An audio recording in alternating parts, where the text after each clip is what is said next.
to Shakedown Chance. Good to be back. We have a really special guest today, Remso Martinez, and he will be calling in any minute here. We have an exciting show for you today. We're going to introduce him a little bit, and then we're going to talk about the State of the Union. So we're just going to wait for him to call in any second now. Hope you guys have had a great week. My morning has been off to a really shaky start. I broke my phone today and shattered the screen, and now everything doesn't work. But on the upside,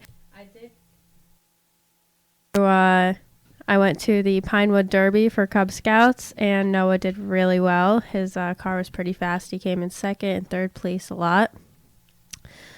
So that's been cool. What else have I done lately? Other than work, not much. We getting anything over there? You always have a busy week. Yes, I think he's on the air. Oh, Remso, I'm sorry. Are you there? Yes, I am. Oh, awesome. How you doing? Doing good. You know, most people, it takes them about 3-4 attempts to say my name correctly. You got it down on the second one, so that's really impressive.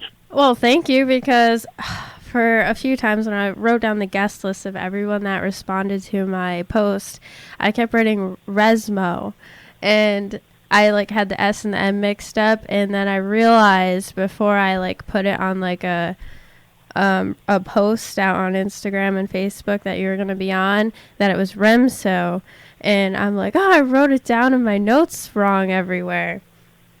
Yeah. It's not a hard name. It's really not. Am I still on here? Yep, you're on. So yeah. Anyway, so where are you from exactly? So I'm from basically a little bit of everywhere. I grew up as a military brat, so I was born in a small border town outside in Arizona, and then I spent the next 15 years just moving around until I finally landed in Northern Virginia in around 2008. Went to middle school here, went to high school here, joined the Army right after high school, went and lived in Alabama for 2 years, and I came back to Virginia to finish off my bachelor's degree at Liberty University, and I've been outside of Washington, D.C. since. Oh, wow. Washington, D.C. is great. We were actually there in September. I've been there once before that, but great food. Really love it, and it's really awesome being there, but seeing everything takes more than a few days. Oh, yeah, I mean, by the time you're done walking around the National Mall, you're going to have calves of steel. So, that's one of the perks of it. Yeah, when we were there, it was torrential downpours, severe thunder and lightning storms, and we were soaked. It was crazy. 'Cause he lives in Virginia, right? Oh yeah, so Virginia, the blackface thing that has come up. You've heard about that? No, the thing that everyone's talking about? Yeah. Right, sadly, I actually haven't heard much of that. Rick just brought it up for me. Oh my Lord! It's basically a circus right now. So on Monday, I found out that my governor dressed in blackface in 1984, so that way he could enter a Michael Jackson dance competition. And then a few days later, the Attorney General came out as wearing blackface, so that way he could pretend to be a rapper in 1980 for a Halloween party. And now, a few days after that, I found out that my lieutenant governor sexually assaulted and raped somebody. Wow. So I think Virginia just needs to be single for a few years, not really have anyone in charge. We'll go out, it'll just be us girls, and we'll read Eat, Pray, Love, and we'll just do our own thing. And then maybe in 6, 7, 100 years, then we can maybe elect a new government. Yeah. Right. Boy, I'll tell you, it's going crazy. Oh my I would like to make an announcement on your show, if that's cool. Oh yeah, sure. I have never worn blackface, and I double-checked all my yearbooks. How about the rape? Oh, my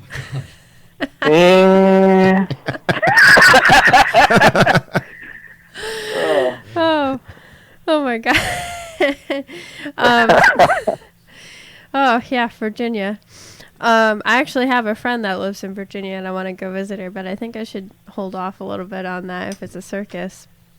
No, you see, everyone else is freaking out. The regular person is still going about their daily life because what we realized is that we can ignore all that stuff if we choose to. Because what's really funny is you've got a lot of people that are going to Richmond, our capital, and they're protesting, they're rallying outside the governor's mansion and the General Assembly. And you look at them, and who are they? They don't have jobs. A lot of them are from out of state. And these are the people that will go and protest for everything. Oh, yeah. Am I surprised that my governor and most of the government is kind of ridiculous? Not really. Oh, but right. does it really affect my life? Not necessarily. Yeah, I mean, the same with Kavanaugh. Like, everyone in I'm not going to say everyone because that's a blanket statement, but I wouldn't be surprised if most of the people involved in government have some sort of dirty laundry, so to say. And, like, so when it gets brought up, it's like, okay, well, did you expect the best of these people? Like, have you seen House of Cards? Oh, yeah, it's basically a documentary. Right. Like, I wouldn't put half the stuff in that, like, past our politicians. I definitely think it's, like, almost true to the point. Well, let me ask. It's basically pretty accurate, except the only difference between House of Cards and real life is that we don't use the metro to murder our enemies. Right. And, I've worked in and out of Washington since 2015. And, I'd like to say there are saints and there are sinners there, but there's really nobody perfect. There's this old saying I like that basically goes that when God crapped out the third caveman, a conspiracy was made against one of them. And essentially, you can't run around in politics, whether you're on this team or that team, without making, really ethically confusing decisions sometimes. Yeah. And the thing is, if you want to go ahead and get ahead in Washington, you've got to essentially be a blanket sociopath. And, that's really offensive to some people who I know who are nice and polite and everything else, but they all have to make those decisions, whether or not those decisions have been made yet or whether or not they're going to be made. It's a town that demands a price. Definitely. I wanted to ask you your thought. You talked about the governor and the lieutenant governor and that. I mean, the fellow that's accused of raping a girl, that's one thing. But should a politician be held responsible for something he did in high school? I mean, all high school kids do things that are a little bit crazy. And I don't know if putting blackface on to imitate Michael Jackson for a school play is something that should come back to haunt you, 40 years later. What's your thought on that? I completely agree with you, and I'm not afraid to be unpopular now because I know ultimately history is going to prove that I'm right. But I remember, 10 years ago, Carlos Mencia doing blackface of Obama, and everybody laughed. Yeah. Yeah. And I'm sorry. If that's cultural appropriation, then do black people get to dress up as white characters on Halloween?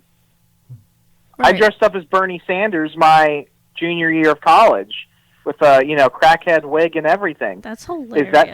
Is that secular Jewish appropriation? No, I where's the line drawn? And I mean, we're complaining about this, and honestly, I think it's a giant ruse because notice how right before this happened, the governor said that you can murder a child as soon as they're born. And I don't know your stances on abortion. I really don't care. But I think everyone was a bit shocked when it's like, yeah, after a child has been born and they're on the slab, you're going to make them comfortable, and then a conversation will go along between a mother and their doctor. And it's like, whoa, bro, what the hell? No, that's crazy. That thing's alive. Yeah. Well, I saw one poll, and the most hardened pro-choice people, when they gave it statistically down from like an abortion at 12 weeks, 24 weeks, 36, only 4% was still hanging in there when they said delivering, abortion and delivery. Only 4% of pro-choice. So I mean that was the craziest proposition that these Yeah, states like are not coming even to. most people are gonna go for after birth abortions, but you do have those few people that would, and that's just insane. I mean, there's like 0.1% of the country that would consider eating a human being if they were like trapped in the woods like the Donner Party.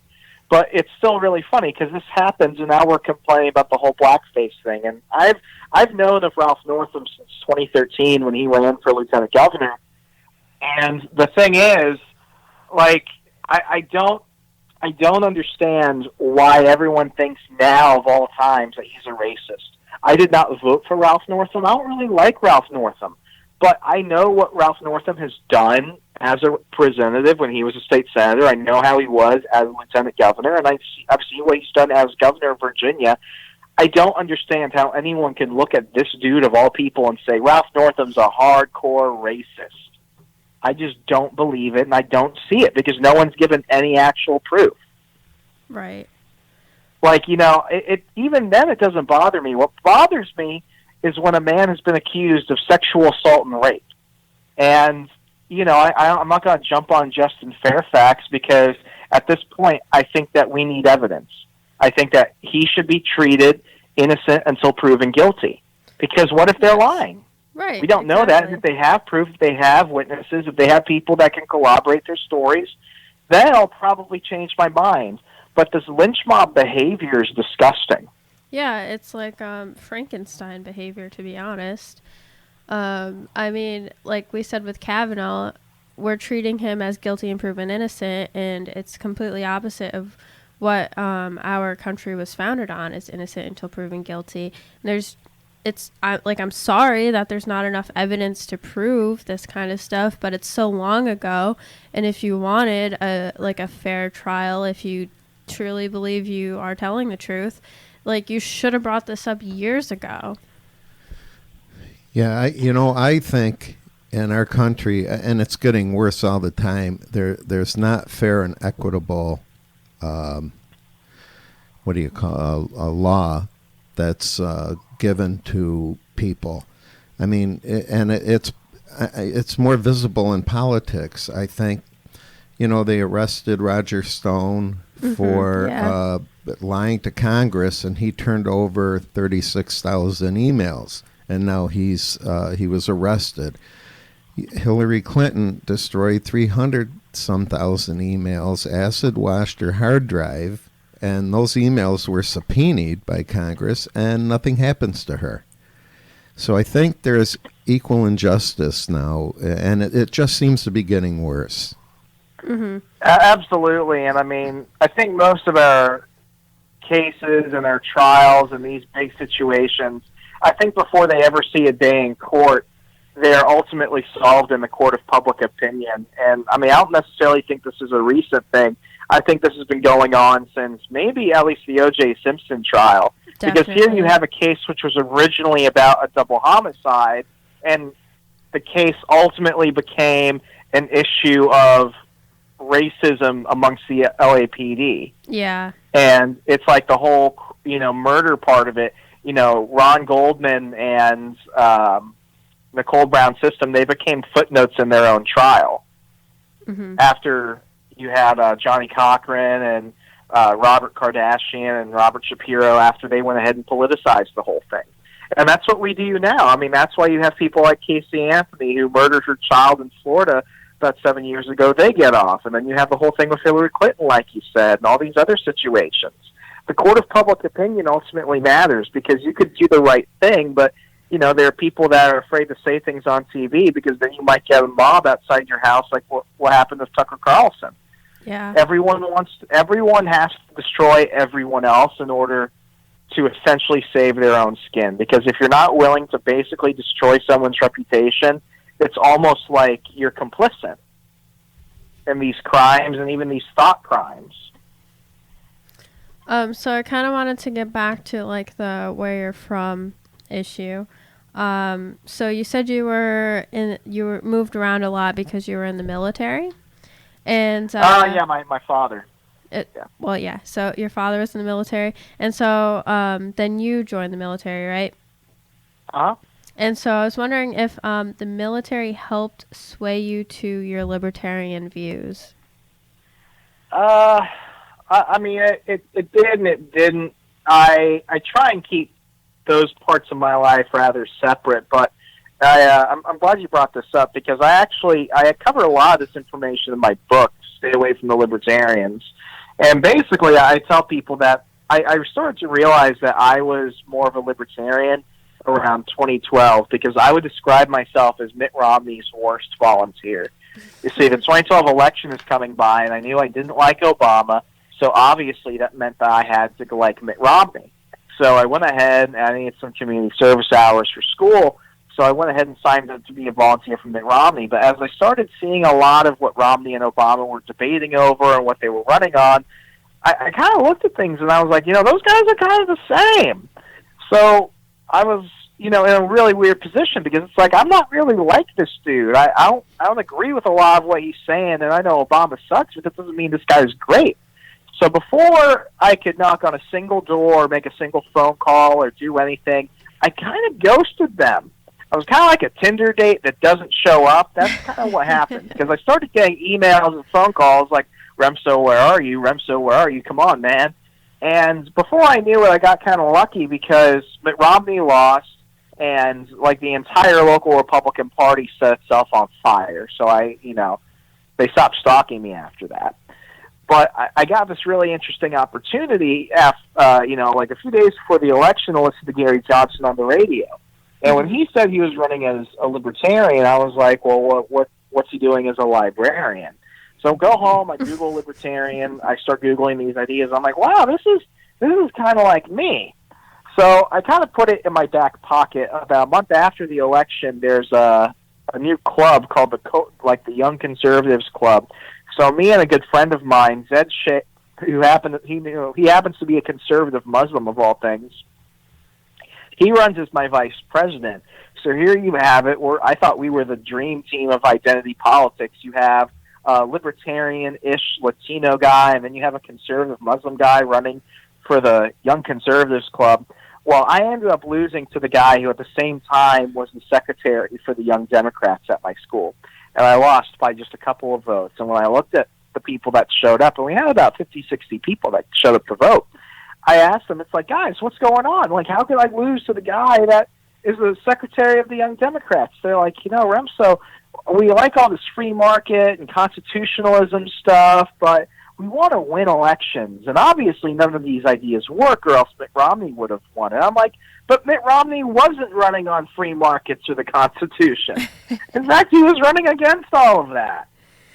So I go home, I'm crying, I'm mad, and I'm like, maybe I'm not a conservative, because obviously these guys don't know what they're conserving. They don't know what they're doing. So I go ahead and I start Googling my ideas, and suddenly I'm learning about Justin Amash and Frederick Hayek and Ludwig von Mises, and I'm like, who are all these Australian guys?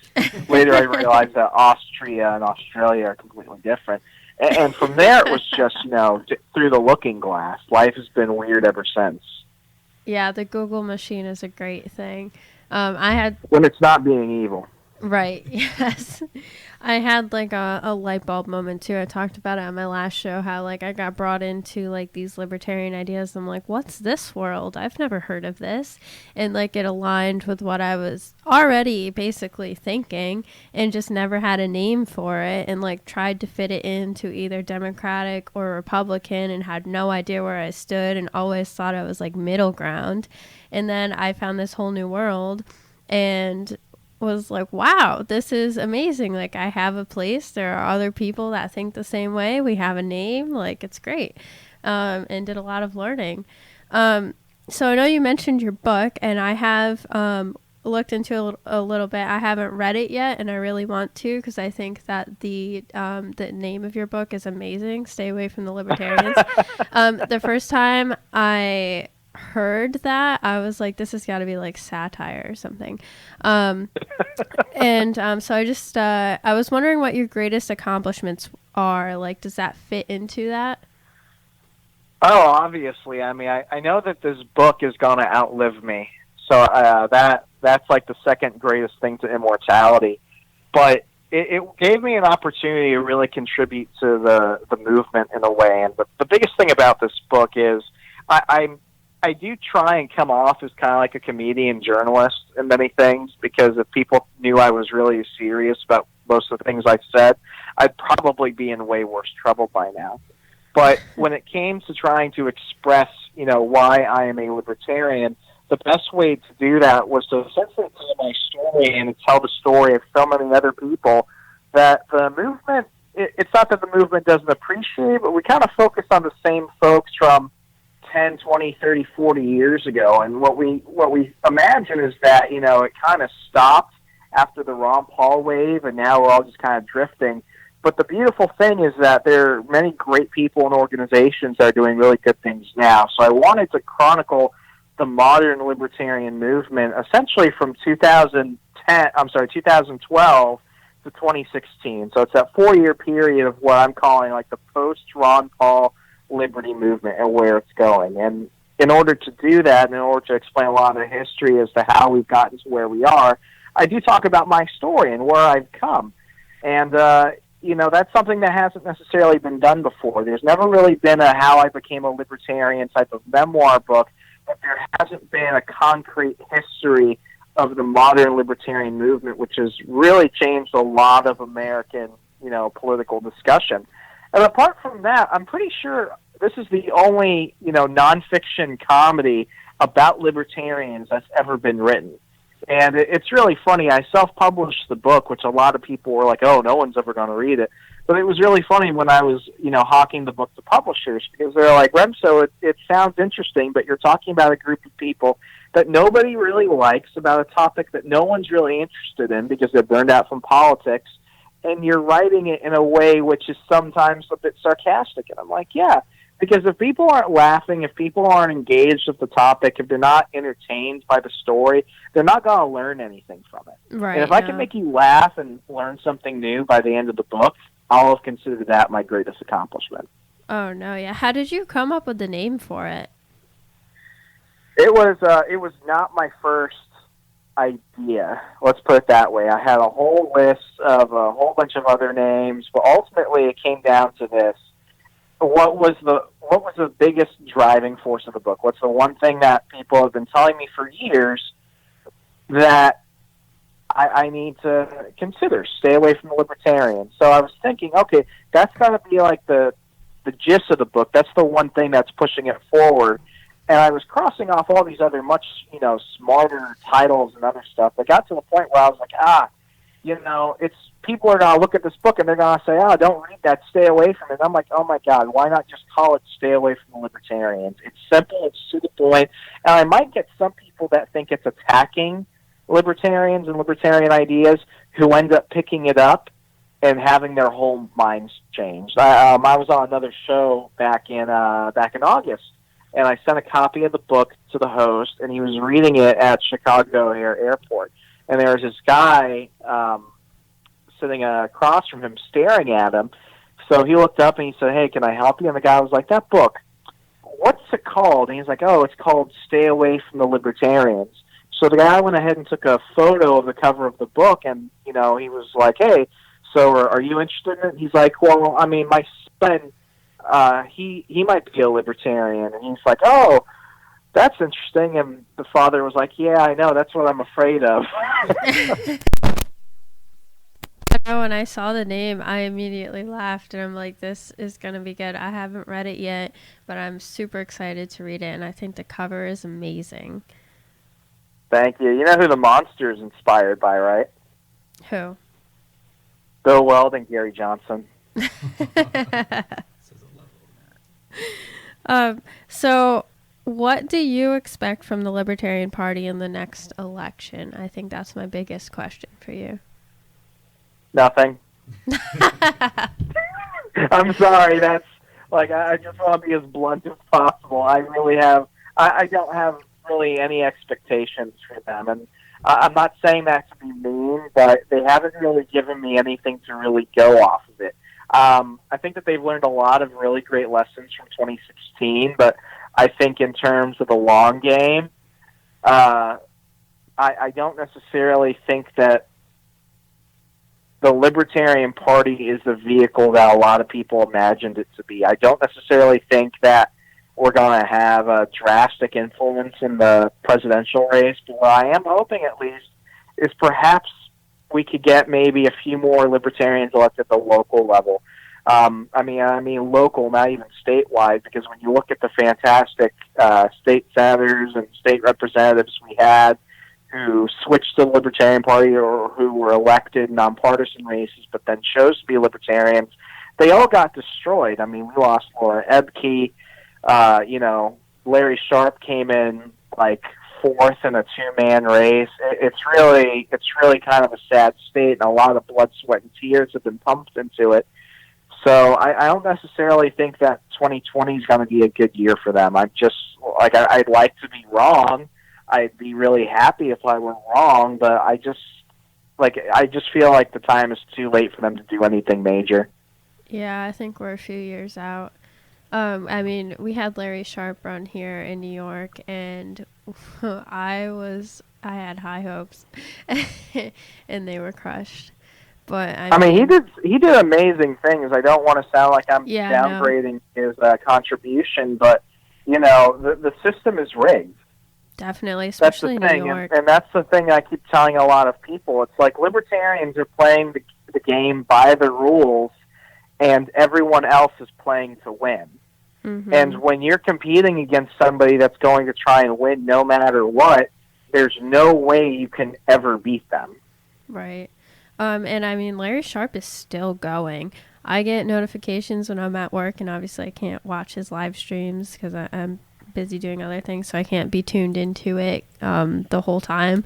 But he's still out there doing live videos and everything, and still trying to keep that fire going.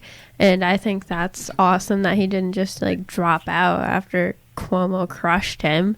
But he did do a lot of great things, and the amount of people he got behind him to support him in New York is incredible. So I agree with you. I don't expect too much for this next election, but hopefully we get kind of moving here and there with some things. I know the partial shutdown did a few good things with like the libertarians trying to get out there and do things that the government does that we are showing that we can do ourselves without them. So hopefully we get some more inspiring things like that.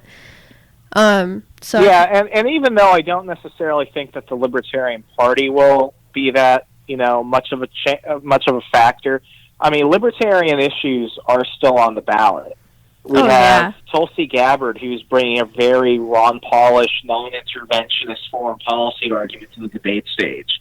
We have Andrew Yang running in the Democratic Party. He's talking about universal basic income in order to eradicate the current welfare state. Mm-hmm. You have Donald Trump, who's showing what happens when you go ahead and you start delineating a lot of federal power back to the states, and he's targeting the Federal Reserve. Mm-hmm. And he's really calling out the Fed. So we're having a lot of issues like that. Criminal justice reform is a big thing that a lot of people are bringing out now. Yeah. I think that Trump is going to possibly endorse the legalization of marijuana. Oh, and that will definitely be a big thing. That's my big prediction. I think that Donald Trump will try and legalize marijuana. So I think a lot of libertarian issues are on the ballot and on the debate stage, and it's our job to keep them there, to keep these conversations going. Definitely. I have a whole bunch of notes here from the State of the Union, and a lot of things that Trump brought up. There were a few things that I was like, is this really the government's job?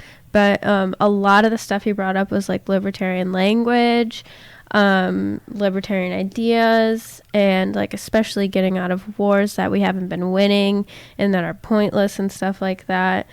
And the criminal justice reform. I thought that it was really great to like hear out of a president finally, and it definitely brings our issues to light. And like as we keep getting these issues out there, maybe people will start eventually, not anytime soon, but eventually relating it to, oh, libertarians, this is what they've been wanting all this time.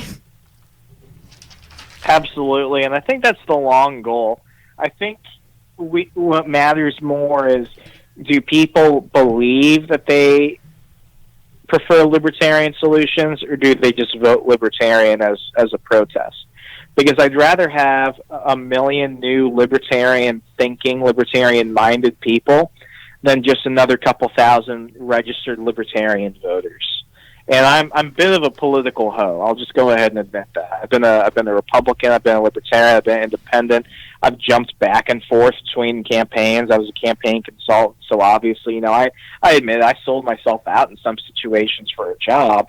But the biggest thing that people ultimately want is they want to understand where are we going, and that's why we get so caught up in these cults of personalities every 4 years, because we're dealing with people that you wouldn't trust to feed your cat, but you're going to go out and tell your friends and neighbors and family that this guy will cure cancer.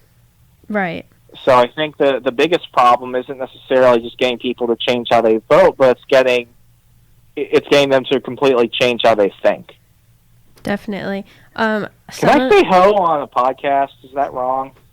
You can say anything you want on a podcast. Typically, we're pretty clean because I myself would like to have like families, if they're listening to it, have their kids in the background, but I wouldn't deem that as an unclean term. Okay, well, this is going to come up in a few years if I ever run for office. Remso Martinez said ho one time describing himself. You know what? The kids may think you're out in the garden. Right. One or the other. Yeah. So, just no, swear words, but I wouldn't deem that as a swear word. That's just me. But anyway, I have down here some of Trump's, big announcements from the State of the Union, and the first one that came across was he said this year Americans will go back to space on American rockets. And the one thought I had from that, that's a funny thought, but another thought was who's going to pay for that? The other thought was, why does Buzz look so scared? I don't know why I wrote that down. He looks scared, it's not a good idea. But who's going to pay for it? Anyone? I don't know at that point. It's when they talk about who's got to pay for these things, ultimately, it's like point a finger forward, then turn it around. It's always going to be us that ends up paying for these things. Right. So he talks about cutting things, but then he also talks about adding things. And so, it all just evens out, and we're not really cutting anything. We're just cutting things to add things here. And it doesn't really cut back. Yeah, so I do like Trump. I really do like Trump, but he's not good at math. No. He really sucks at math. Definitely. And this isn't just, basic political jargon. It's he really sucks at math. That's what I was thinking the whole time. I was he said a lot of great things, and actually, the State of the Union was funny, based on reactions and looking around and just some things he said. And there were there were actually a lot of emotional parts that he added in there. And towards the end with the Holocaust survivors and stuff like that, I did tear up.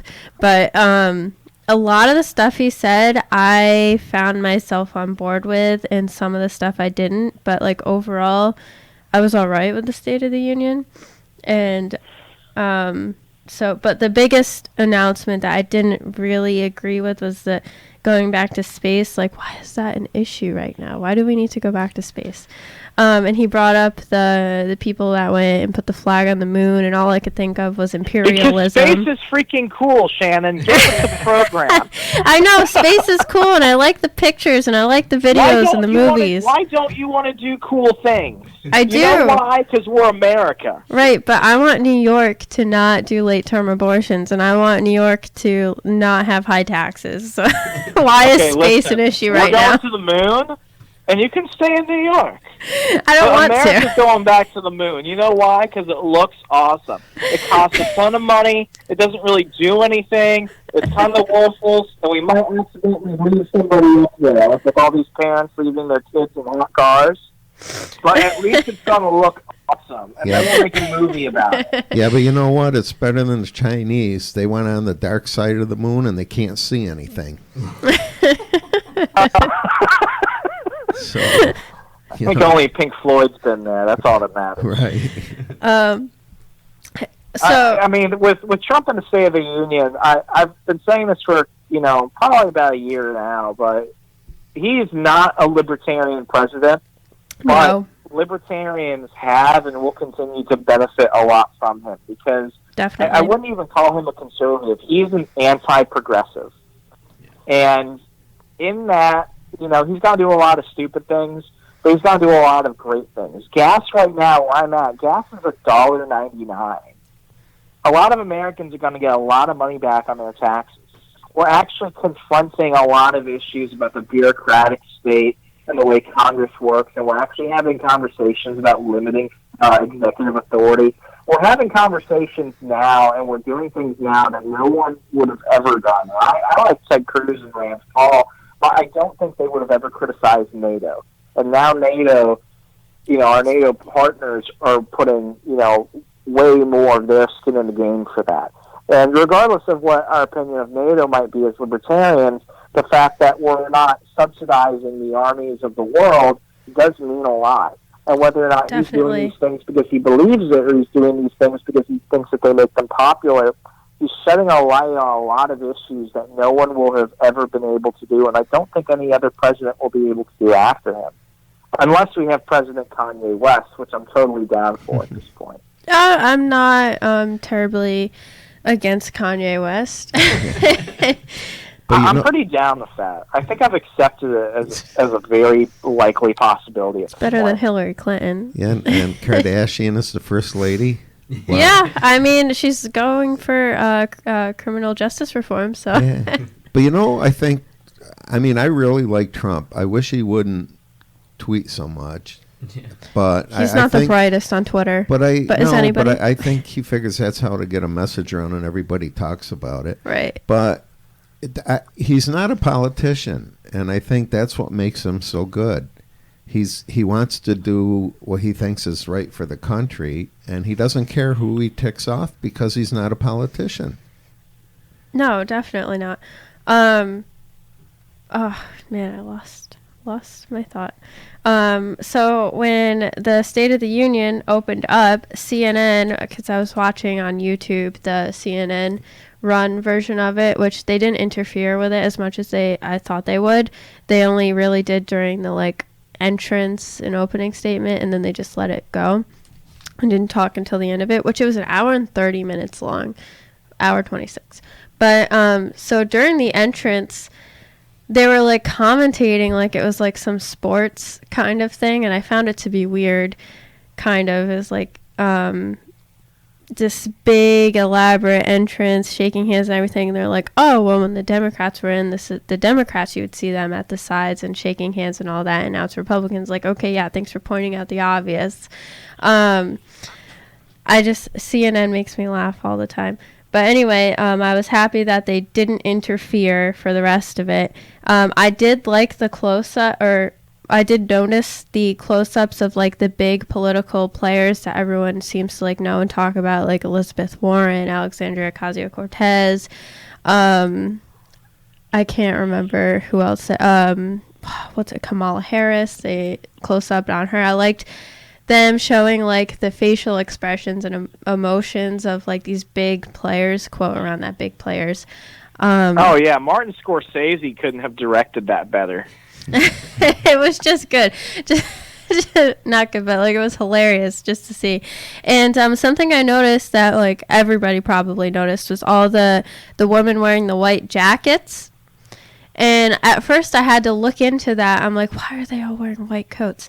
And it was the Women's Working Party or something like that, I believe.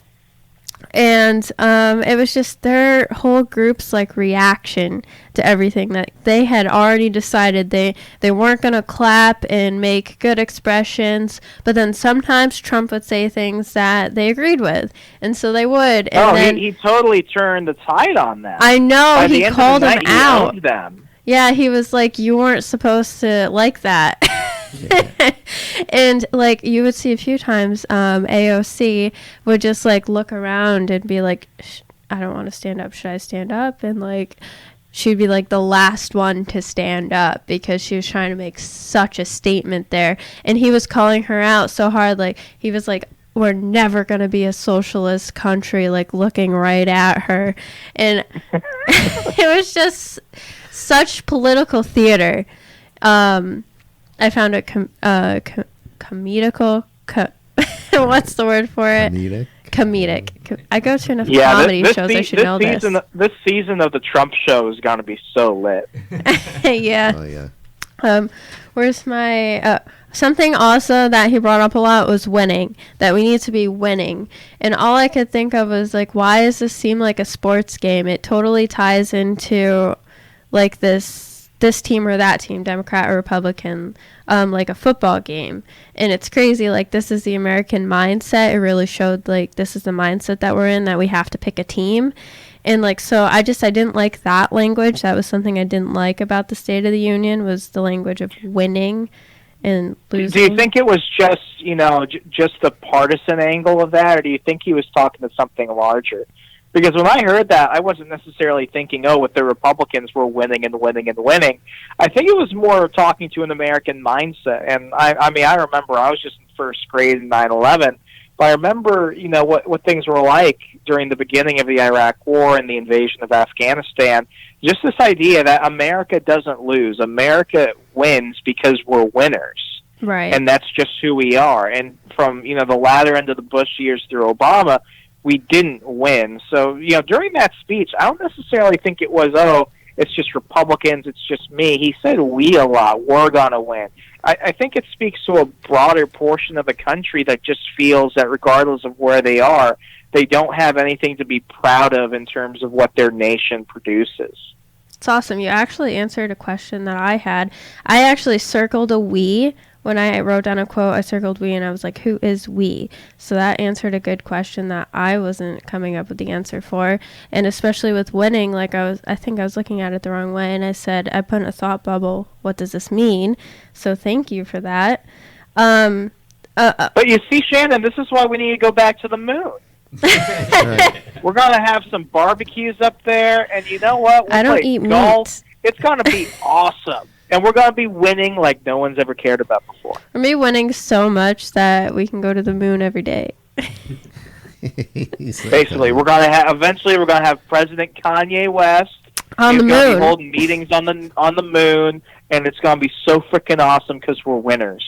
Well, this Ocasio-Cortez now, she wants to eliminate air travel, and she wants to put in what do you call it, like supersonic trains where you can get all over the country fast. Well, maybe she wants to put one on the moon too, because she'll outlaw rockets, so you can put a supersonic train to go up to the moon with a station every so often.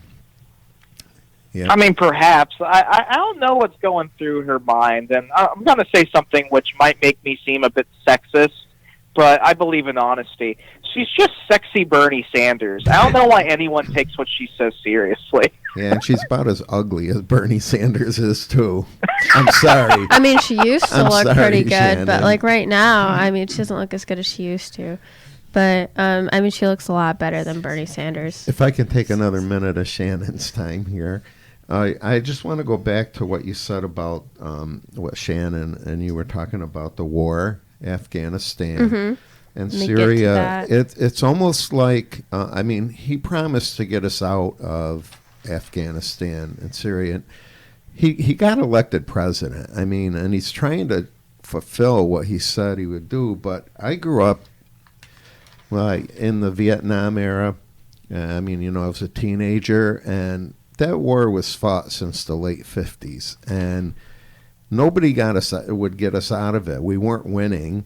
And until Nixon came along, and then he just said, I'm stopping this. And he brought everybody back home. No matter what you think about Nixon, he did bring everybody home. And I mean, nobody's winning Afghanistan. The Russians got out of there because they were getting their butts kicked. Nobody can win in that country. No, he actually talked about how Oh, let me find this here. Um, Great nations do not fight endless wars. He said that. What else did he say? After 2 decades of war, the hour has come to try peace, and the other side would like to as well. I really liked his stance on the war in the Middle East, and hopefully we can get that through and agree to just bring everybody home, because it is pointless. And he brought up numbers about how many people have died, wounded, blah blah blah. Where was it? And then he even... Yeah, I mean, I will bring up one part about this. I mean, something to remember about Nixon. You're absolutely correct. He brought us home from Vietnam, but he ended up doing a whole bunch of crazy stuff in Cambodia and Laos, and he killed more civilians there than we lost American soldiers in World War II. Right. And one of the reasons he was able to do that was because he won re-election in 1972, campaigning on the idea of pulling out of Vietnam. So I think the biggest thing that Trump needs is he does need a second term. And am I saying that he's going to follow through with that? Absolutely not. He might. I thought Obama would pull us out of Afghanistan, but Obama never did. Everybody thought he was going to. Yeah, but I mean, he pulled out of Iraq, but that was actually George Bush's plan. George Bush already had the timetable for Iraq set up, and Obama just kind of picked it up and went with it. So I think with Trump, I think that if anyone's going to pull us out of there, it's going to be him. But I also think he is worried about his legacy, because here's the thing. We could pull out and we could talk about why it's good that we're saving American lives and everything, but you're still going to have the media and the international community that's going to make us feel like crap the moment the Afghanis start chopping off heads in soccer stadiums again. And he doesn't want to be the guy responsible for it. Now, no one blames Obama for ISIS as much, but they'll try and blame that on him the moment we have another picture of a dead kid, right, because American soldiers got pulled out. So this is always a very tricky issue, and it's not necessarily as cut and dry. We're dealing at the end of the day with the military-industrial complex. We're dealing with all these other people that have invested interests in Syria and Afghanistan. And I think if Trump has learned one thing, it's that he has less control over the international community than he must have thought he was going to have. Definitely. It would, if he pulled out and bad things were to happen, he would get blamed more than Obama ever would have been blamed. Another good point that I pulled out of his State of the Union speech was the end of the estate and death tax for small businesses, ranches, and family farms. That is going to change so many lives. I know you brought up taxes and how taxes are going to be better for people. However, the one thing I do have to say about taxes is my taxes are worse this year. I don't know how everyone's benefiting from this, but I did not. Yeah, I actually have to pay more in taxes. Yeah, so like he said, I just got my returns. I'm getting less returns, and I actually owe more money this year.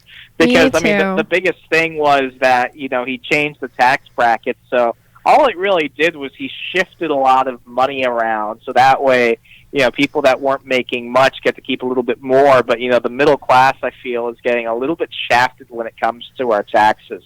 When it comes to things like gas and, consumable goods, a lot of things are a lot cheaper now, and I think that's one of his cop-outs. He's like, well, you can pay more because you're saving a lot more money now because the economy's so great, and I think that's a bit of a cop-out. Right, everyone was like, oh, you're going to get so much more back in your taxes, and so I finally did my taxes, and I made so much less in taxes than I thought I was going to. But I made more money, a significant amount of more money this year than I did last year. And it's crazy that when I make more money, I pay more money in taxes, in my income tax, but then I get less back than I would have if I worked less. And I hate that there's such a disincentive in working. It's like my biggest pet peeve. Like, why should I work more and pay more when I work more if I can pay less when I work less and receive more back later? And so he did say he upped the child income tax, but I didn't get that up that I saw. And so I'm just really confused about the tax thing. This is why I want to adopt some Cuban kids. Maybe some DACA recipients, because I'll adopt a bunch of kids, but I'll adopt 9 Cubans, so that way I could start a baseball team. And I'll consider that, also a charitable contribution. Because what I'll do is, instead of having a college fund for each of the kids, I'll just set up a nonprofit trust so I can put as much money in there as I want and none of it is taxed.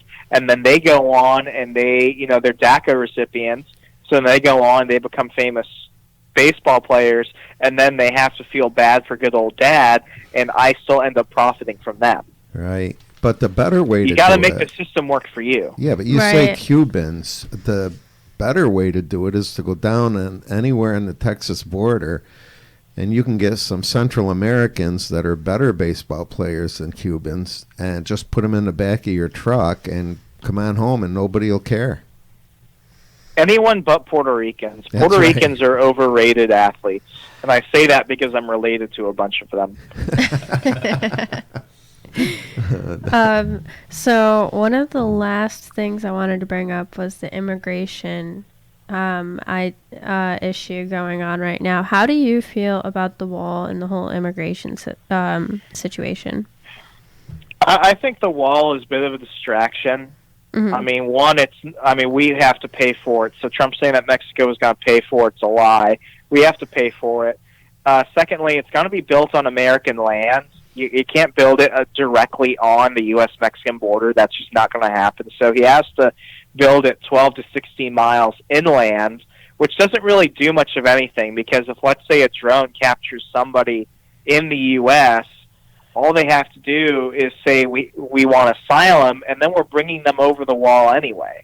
And then, also creates a humanitarian crisis, because now Border Patrol is going to have to find a fast way around through the wall or around the wall to get to those, quote, asylum seekers who are now probably going to end up just dying of dehydration in the desert.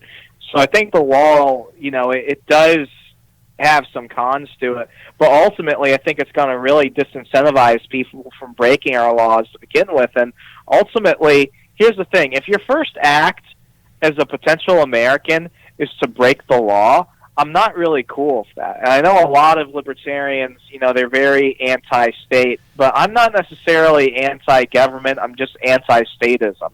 And ultimately, it comes down to this. I care about my country more than I care about what's going on elsewhere. When we start interfering in other people's business, then I have a problem with that. But ultimately, if I have to pay 25 more cents for a tomato so an American can keep their life, I'm okay with that. Mm-hmm. No, you're right. I mean, I think the issue of the war on drugs and other stuff is also a big issue. But I mean, I think the whole argument on immigration and the wall, I think everything is just lost in rhetoric at this point. Yeah, definitely. I think it's been a drawn out And conversation. I'm kind of ambivalent. I mean, I grew up in a town called Sierra Vista. You could spit off my front porch, and you'd hit Mexico, and we never had a problem with them. Except the problem is now is that the drugs go north and the guns and money go south. Mm-hmm. If he really wanted to do anything, he would just, end the war on drugs. And if he wanted his wall so badly, he'd legalize marijuana and just use that money to go ahead and fund the damn wall. Definitely. It's only a few $1 billion. Please, Disney World could do it. Definitely. Like Have I Walmart said, sponsor a good, 20 miles of the wall. Walmart will build it. yeah, they'll put their logo on there. Definitely, just like Domino's with the pot filling. Mm-hmm. Pot Besides, hole you filling. know that Mexicans are going to end up building that wall anyway. Yeah, because they don't want their people back. Exactly. Right. And I know, like, a lot of he definitely called out the liberals and progressives, saying, like, they care about all this, like, sexual assault things and, like, social justice issues, but a lot of that comes from illegal immigration, but they don't say anything about that. And why is that? It's because they want the vote, and they know that these people coming over are going to vote for them. And it's so messed up that people aren't seeing this, that, yes, they're out here being social justice warriors and the Me Too movement and everything, but so much of that assault and crime and everything does come from illegal immigration. And not everybody, but I know a lot of people that come to our country mean well, but also a lot don't. And he did point that hypocrisy out during the State of the Union. And I thought that was awesome that he did that. And, like, why don't people realize this? And so where was I going with that? So anyway, I have mixed emotions about the wall. I don't think a wall is the right answer, but I don't think it's a terrible answer. I feel like it's putting a Band-Aid on a bullet wound. Yes. And, like I said, I've said in other shows, like, I think the real problem is the welfare state and war on drugs and all that stuff. And so I feel like we could work on those things and get the same results. But, I mean, like you said, this wall deal, it's not terrible, but is it not the answer? It's just political theater, I feel. I think after we go to the moon, we'll calm down a bit more, and then we'll really start to think these things out. We just need to go to the moon first. Yeah, we need to go back, yeah. Yeah. Really. So as we wrap up a little bit here, I was wondering, other than Amazon, where else can you find your book? So you can go ahead and get a print copy of Stay Away from the. I was thinking of We Are Libertarians. I was on their show the other day talking about this. You can get a copy of my book Stay Away from the Libertarians in print on Amazon, on Barnes & Noble online, as well as libertariancountry.com. If you want a signed copy, you can go ahead and get a signed copy over at my website, rwmartinez.com/book. I think we're going to have to do that one. I want it signed. And so, other than your book, could you name a few books that you could recommend to our listeners to help portray the ideas of libertarianism? No, because I don't believe in free publicity. No, I'm just joking. I think Libertarianism for Beginners by Todd Seavey. Todd is one of my favorite people because he's a comedian and a former comic book writer, and he went ahead and wrote a graphic novel actually talking about the origins of libertarianism, and basically everything you need to know about liberty, A to Z, is in that book. So it's Libertarianism for Beginners. If you like comic books and you like, the Idiot's Guide, so whatever type of books, that's pretty good. And I really want to recommend the book that really, kind of changed my life. Well, really, I'll recommend two. The Fountainhead by Ayn Rand. I read that in high school, and it changed my life forever. Howard Rourke is one of my favorite fictional characters. And then in terms of understanding where I stood politically and how to see the political environment around me, definitely Don't Hurt People and Don't Take Their Stuff by Matt Kibbe. Saw that book out there when I was looking for yours. So thank you for that. I wrote those down, and I will be purchasing your book and reading it because I'm so excited. And I really do. I am going to try to wrap it up here. I really do thank you for coming on the show and feel like we haven't had enough time to talk, and I want to have you back. Oh, of course, anytime. It was a pleasure getting to speak and get to know both of you. Maybe one day we'll all go party on the moon together. How about that? On a supersonic train. Yeah, and we'll have to come to Virginia sometime, and when we come to Virginia, maybe we'll come see you. I'm meeting so many people. I'll walk you guys around D.C., show you all the areas not to get stabbed or mugged. We'll have a fun time. We actually made a trip to the White House at like midnight. Because dinner took so long, we took our time with dinner, and we were like, oh, let's go have another drink. And so we went to go have another drink, and then we're like, oh, let's go to the White House. We haven't been there yet, and there were so many people there at midnight. But it was like the craziest thing to do, because as we were walking there, we saw so many rats out in the open. Like, it was crazy. DC's actually in the top 10 of rat-infested places. They must have been Democratic socialists. I've seen those things carry away wallets, shoes. The craziest thing about D.C., which I've never seen anywhere else, are tumbleweaves. Do you know what tumbleweaves are? Oh, tumbleweaves. Yeah, a tumbleweave. It's like a tumbleweed, except it's a weave, which catches a whole bunch of stuff. And tumbleweaves are a big thing in D.C. Are they really? I didn't see any there. But I do have to say DC has some incredible food. We were not disappointed with the food at all while we were there. We had the best fried green tomatoes at Right Proper Brewery. And oh my gosh, those are so good. Yeah, they are. They are so good. But yeah, we're gonna have to come down again. We definitely have some more things to see down there, and when we do, we'll get a hold of you. Yeah, hit me up anytime. So I thank you for being on the show. We are going to head out and enjoy the rest of our Saturday. I hope you do as well. And Perfect. until next